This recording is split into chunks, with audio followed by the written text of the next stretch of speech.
Hello everybody, my name is Overlord and welcome to a little series that I would like to call Discussing Anime for this season type thingy. Yeah. So in these sort of series, it's not going to be very often. We're just going to be discussing anime that is coming up for a certain season. So this season is fall, and we're just going to be discussing some anime that are currently coming out and my first impressions of them, or what I think they're going to be like. So basically, let's start off.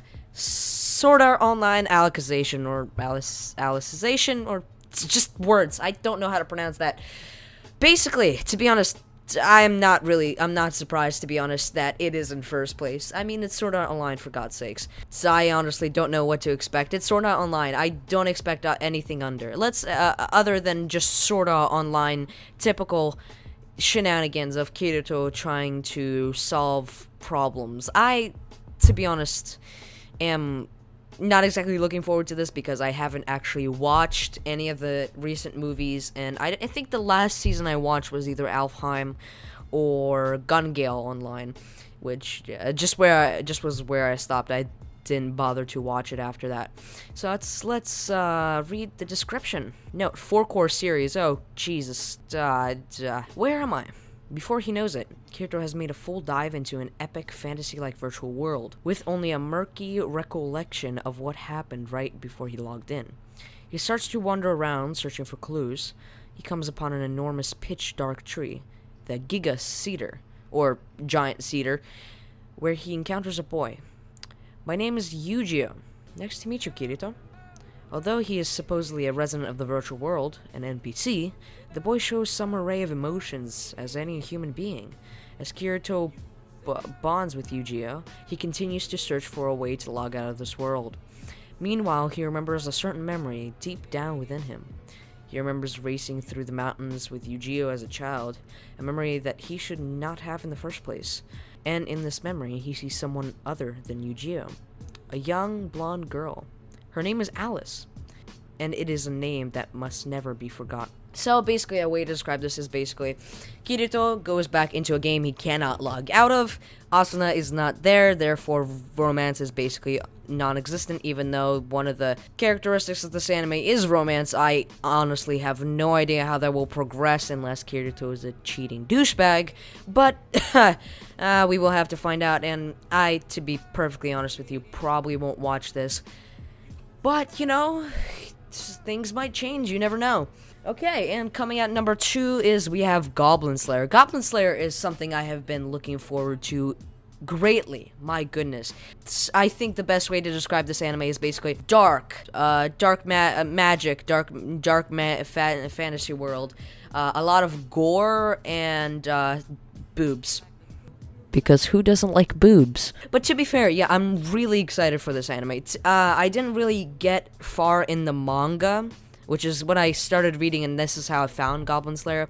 I got actually to the ending of the manga, like at least to where it was, and that was like months and months ago. So I can only imagine as to where it has progressed, and I knew they were gonna make an anime, but I just ended up searching it up and got here, and I'm looking forward to this extremely. I'm a huge fan of dark fantasy worlds, and I think just my favorite overall anime is dark fantasy. So I think I will be watching this anime greatly. So let's read the description and find out a little bit more. A young priestess has formed her first adventuring party, but almost immediately they find themselves in distress. It's the Goblin Slayer who comes to their rescue, a man who's dedicated his life to exterminating of all goblins, by any means necessary. And when rumors of his feats begin to circulate, there's no telling who might come calling next. And, you know, I guess that's basically the best way to describe it. Priestess gets into trouble, this guy, our big hunk of man, comes in and rescues her, and they become friends forever and ever, and then they kiss, fall in love, and, you know, all the good stuff. So, Tokyo Ghoul Re. My. This has been an adventure, so to speak. And I know a lot of people are not very happy with the way Season 3 is actually coming out, mind you, but I personally had no issue with Season 3 because of the fact that I thought that it basically followed the manga. Granted, it did skip parts and aspects of the manga, but some of those aspects weren't always necessary. They were just details that you can always skip. And in anime, they always put manga and novel kind of type stuff in chronological order, so I can see why the anime most people weren't really as happy with the anime as the manga and everything. And I did finish reading the manga. The manga was great. I loved it. And I personally feel that the anime series was not bad. I never actually finished the first part of the third season. But honestly, I wouldn't mind watching this. This doesn't seem like it will be bad. And I know I might get I might get hate for that, but I personally don't find it bad. So let's read some descriptions. 2 years have passed since the CCG's raid on Anteku.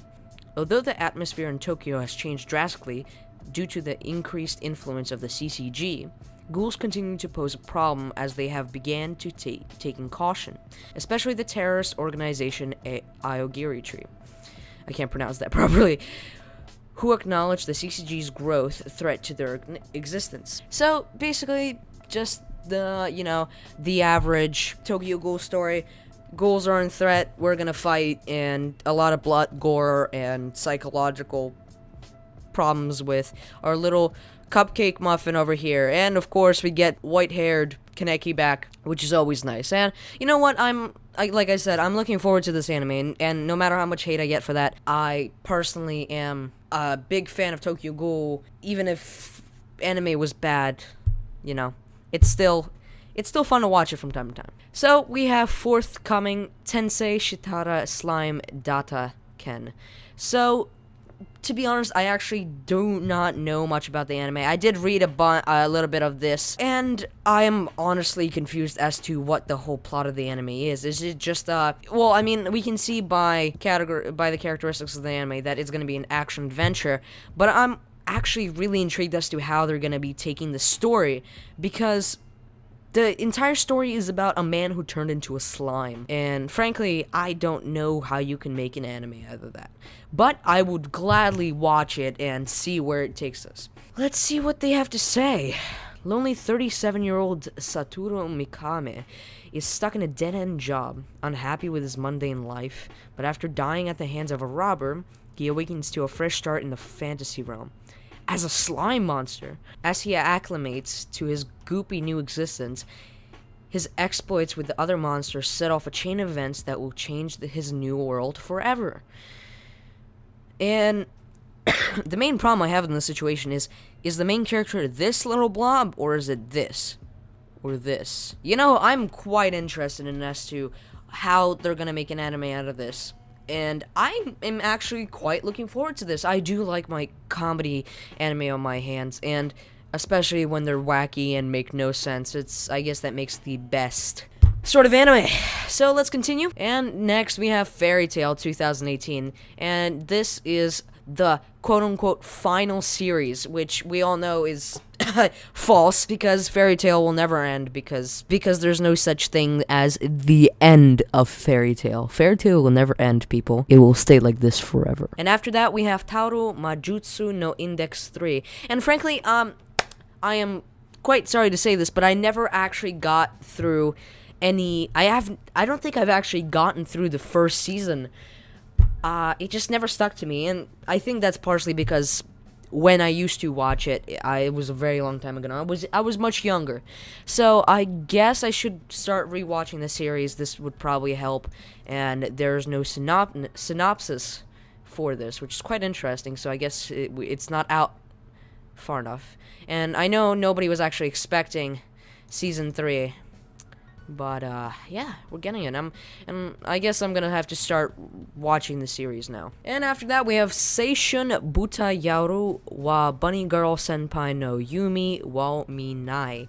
Wow, that's a mouthful. It's a comedy, romance, and school anime, which is quite interesting. And I see we have a bunny girl. I can only imagine as to where the anime can take this, because whenever there's a bunny girl, there's either ecchi or there is just a lot of fan service. As we all know, We love fan service. Let's see what the synopsis says. There's a rumor about a mysterious phenomenon called puberty syndrome. Excuse me? For example, Sakuta Asuzagawa is a schoolgirl student who suddenly sees a bunny girl appear in front of him. The girl is Mai Sakurajima, Sakuta's upperclassmate and also famous actress who has gone on hiatus from the entertainment industry. Okay. For some reason, the people around Mai cannot see her bunny girl figure. Sakuta sets out to solve this mystery. As he spends time with Mai, he learns her secret feelings. Other heroines who have puberty syndrome start to appear in front of Sakuta. Is this whole anime is just about puberty? I mean, if you want to find out about puberty, just go to high school. Jesus Christ! Like, it's not that hard to find out. Are we teaching people about the birds and the bees and puberty through anime and bunny girls now? You know, I'm actually probably gonna watch this on my spare time, but we don't talk about that because I'm not watching this out of just the sole fact that it has a bunny girl in it. I'm just watching it because, you know, it's education. It's education. I need my education on my puberty. Then next we have Irozuku Sekai no Ashita Kara. Drama and magic. Quite an interesting duo of characteristics. And I am actually in the dark as to what this could possibly be about. So let's read the synopsis. Maybe we can get something out of this.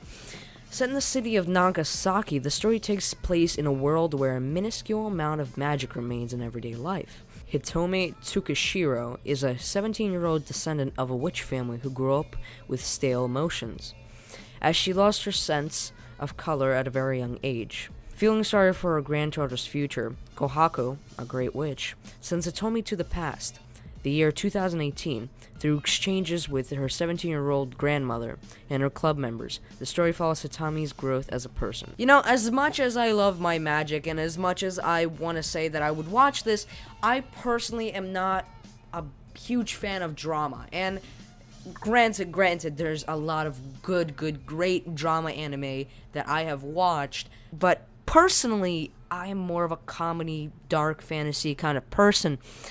But considering where this is going, I can see how this could translate into a very good story, but I can also see how this could turn into just some slice of life kind of type anime, just because of the fact that she has to go through, school in general. I'm guessing that there will be a little more than just drama and magic. I think there's going to be a little bit more than that, which I hope, actually, because if that is true, I think I'm going to watch it. Just because of the synopsis, I'm getting quite interested in it. But then again, I'm not sure. It's just, we're doing this on the fly. Next up is Kishuku Gakkou no Juliet. Action, comedy, romance, school, and shonen. To love or not to love, Juliet, Persia, and Inzuka Romeo are arch enemies. They lead two high school dormitories, the Black Dogs and the White Cats, from two rivaling countries. Both factions are dead set on defeating the other to gain control over the island they have to share. Beneath the feuding exterior, however, Persia and Inuzuka long for love and peace for their budding relationship. So, oh yeah, I did look this up. So, I'm guessing from just, this seems just a regular comedy romance rom-com. I see, and frankly, I do like the idea for it. I can see a lot of fan service as well, which is never bad. And to be honest, I have nothing else to say. But I am actually I think I am gonna watch this because this is basically, a rom-com is basically on my daily schedule as to what to watch. I really do love rom-coms. There's a lot of good rom-com anime, and I get they're not full of plot, but rather just fun to watch, I think. That's the main reason as to why I watch most of them. Next up is Ore ga suki nano wa imoto da kedo imoto janai. Jeez, that's a mouthful. This is another rom-com that we're coming out of, so we can already imagine as to what is going to happen. So basically, I'm guessing that there's going to be a relationship between these two. This guy's probably falling in love with her. And frankly, I'm okay with that. Suzuka Nagami is a beautiful third-year middle school student who has excellent grades and is the student council president. She wrote a novel about a little sister who dotes on her older brother, and the novel wins a light novel award. After they discuss the matter, Yu is the one who debuts as a proxy light novel author instead of Suzuka, under the pen name Chikai Towano. So wait, so he debuts as her because of them discussing something? I'm confused. So where's the romance and comedy in this? Excuse me? I need my fan service. I don't understand. Next is we have Radiant. That's really easy to pronounce, thank God. It's action, adventure, fantasy, magic, which sounds great, but it sounds very mainstream. 21 episodes of 25 minutes each. Seth is an aspiring sorcerer from the Pompo Hills area. Like all wizards, he is an infected, one of the few living beings who survive the contact of the Nemesis. These creatures fallen from the sky that contaminate and decimate all those they touch. His apparent immunity made him choose a path which seemed to him to be all more appropriate, to become a hunter and to fight the Nemesis. But more than that, Seth wants to engage in a quest that goes beyond the simple hunt for monsters. He wants to find the Radiant, their presumed cradle.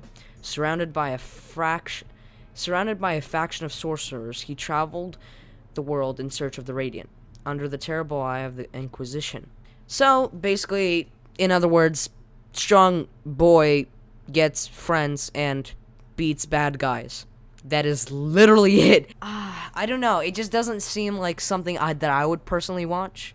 It just, again, it seems a little bit too mainstream for me. After that, we have Ulysses' Jeanne arc to Renkin no Kishi. What could possibly this be? This is an action and fantasy. During France's 100 Years' War with England, Montmorency, the son of a noble, immerses himself in a study of magic and alchemy at a school for knights. However, after France's defeat in Agincourt, the school is disbanded and Montmorency is forced to flee. While on the run, he meets a miraculous village girl named Jeanne. And that's it? Is that it? No other information, such as why are there just boobs in the thumbnail? 1, 2, 3, 4. I can't quite see them. 5, 6, 7, 8, 9, 10. Yep, I'm seeing 10s, friends. But then again, even if it doesn't have any plot, we're all gonna watch it because it has boobs in the thumbnail. And now we come to a certain anime that I'm actually quite confused about. Then again, we've all, seen our harem anime, and if you don't like harem, then bless your soul, but I'm one of those suckers that likes anime and has basically watched almost every harem anime that exists, and quite frankly, they never have a plot. But when it comes to this, the plot is literally in the title, Conception. So if you can't understand basic logic and me trying to hint at it, the anime is literally about getting pregnant. So basically, the story is of a game about getting girls pregnant, which is what I'm getting, and it's based off of a game. So I'm only guessing what kind of game it was based off of. Let's just read the synopsis, please. The story of the game revolves around Itsuki Yuji, a high school student who finds out on the day of his graduation ceremony that his cousin and childhood friend Mahiro is pregnant. Immediately afterwards, Itsuki and Mahiro are taken to a magical world called Granvania, which is currently being invaded by monsters. The only people who can fight and exercise the monsters are the Star Children, and the Star Children can only be produced by the 12 Shrine Maidens of the constellations.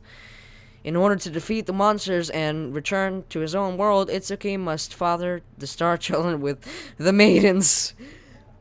So we have pregnant girl, and then we have pregnant girl number 1, which is we have the milfu, and then we have the cat girl, then we have the lolly, and then we have the lifeless lolly, which doesn't look like a real life, like, human lolly. She's like zombie lolly, I'm guessing, or something like that. So basically they just attached a very loosely written plot to a anime about getting women pregnant, and you all know the answer. I'm gonna be watching the hell out of this anime. Okay, second to last is coming, Zombieland Saga, an action horror supernatural, which is quite interesting, to be honest. I don't think I am as interested in it as right now, but who knows? Maybe the synopsis will change my mind. A typical morning, the usual music, their normal lives. The peace these 7 girls experience will suddenly be destroyed by the living dead, zombies. A reality that they never wanted to be a part of, an amazing and terrifying zombie world. They all share one wish: we want to live. These girls will struggle through this saga in order to achieve a miracle. So, basically just a survival anime. Which, as much as I love survival anime. Don't get me wrong, survival anime are beautiful, that if they can be so good if they're masterfully done, especially like in the horror genre. But it's sort of rare to get a survival anime correct and scary, especially horror-wise and zombie. I don't think we've actually had a zombie anime in quite a while, so this shows promise that they're trying to go out for this. But my personal view on this, I don't have high hopes for it, because it's a really hard thing to get right. But we will see. You can never judge these things too early until you've seen them. So I guess I'm actually gonna take a risk and watch these. And last but not least, we are coming to an end. Of course, there's more anime that we have not seen, but this is as far as we can go for today. We might go and make another video sometime other. But we have Jojo no Kimiyu na Bouken Aoga no Kaze. I probably butchered that name horrifically, but it's basically just another JoJo anime. Do I really need to explain it? I mean, it's JoJo. It's a JoJo anime. It's a JoJo reference. Well, everybody, I hope you have enjoyed today's video, and yeah, if you did like what you saw today and you would like to see more, then please go down in the comments below and tell me what you liked, and if I got something wrong, and if you want me to check out a certain series, then please go tell me down in the description, in the comments below, because I would love to check out those things. I would love to talk to you guys, and if you guys liked what you saw, then please hit that subscribe button. It will mean the world to me, trust me. And, yeah, if you guys want to see more of this kind of content, then please hit that like button and all that good stuff. And this is me signing out.